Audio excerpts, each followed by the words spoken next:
ニューイヤーロックフェスでルースターズ大江が安岡力也に殴られたって本当ですか？これ噂でありますよね。だからこれは違う違う、殴られたんだけど、ニューイヤーじゃない。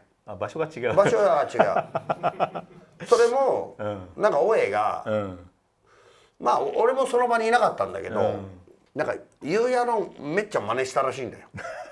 その本人の前で？そうそう。シェイナなんとかみたいな。そしたら力也が「てめえ舐めてんのかこんなの」とかバーンって。で、それで池畑が怒り狂って、力也に池畑が「うわー!」って言った時に白龍が間に入ってくれて。でもものすごい理想のカードですよ。力也さんと池畑淳二って。なあ。